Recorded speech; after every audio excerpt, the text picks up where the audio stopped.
Our next South Seas fantasy was created in over 1 million miles of travel.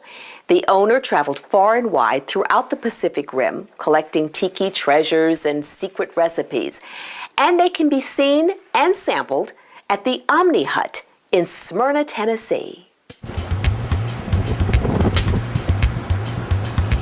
What odds would you give to a way off the beaten track tiki joint that doesn't even serve drinks?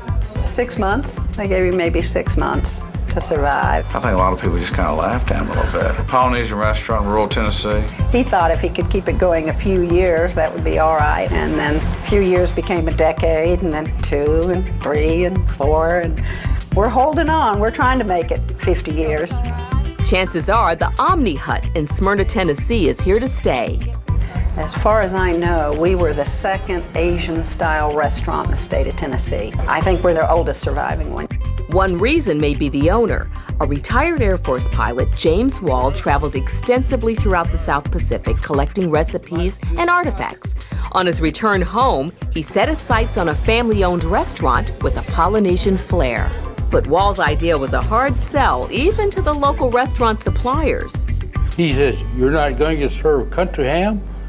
I said, "No." He closed up his books and left. Wouldn't sell me nothing. He didn't think I'd be here a week. And of course, he was wrong. People drove 100 miles to come here to eat, and they still do. You just wanted to come because of the atmosphere. It was just great to come to another world. I didn't think Tennessee people ate this kind of food. Word of mouth has been our staple for advertising for a long time now. And the word has spread far and wide. Many patrons make the trek from Nashville, and the Omni Hut has even built a loyal following among the Tiki files. The Omni Hut has a legacy just like Trader Vic's. The spirit of Tiki is the oasis. If you're in Smyrna and you walk into a Tiki bar, you've just stepped into another world. The Omni Hut is special because it is like you just walked into Mom and Pop's diner, except it's a tiki establishment. Memories, lots of celebrations.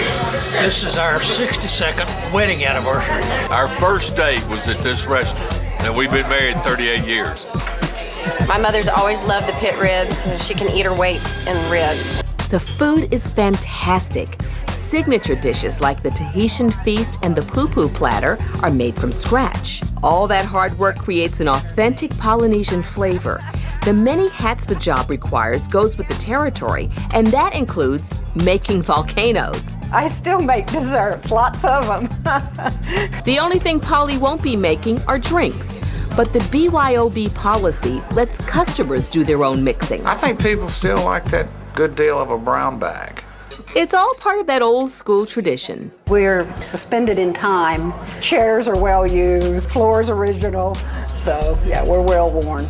But still standing, which is no small accomplishment. In 2000, the original structure survived a fire. The restaurant was fully restored by a very loyal staff. Not supposed to work for free, but they did. And they'd come and help every day, 5 days a week. That's really what made it possible. It's not your cookie cutter franchise restaurant. There's not one in Nashville, there's not one in Memphis. When you're in the area, it's worth the extra 15 minutes. Most everywhere I go, if I tell them from Smyrna, they'll ask me if I've been to Omni Hut. Went to school with Polly and grew up with her, and she's like part of the family. I'm from out. I tell you, we don't do it because of our love of the work in the restaurant industry. We love our customers. I don't know, we're just dedicated. I don't know, maybe we're crazy. I don't know. But shoot, we win this, send us enough business, we might do a tiki bar. We'll build up and do a tiki bar and add an extra bathroom. That'd be nice too. Well, this Tennessee Tiki Hangout is one for the record books.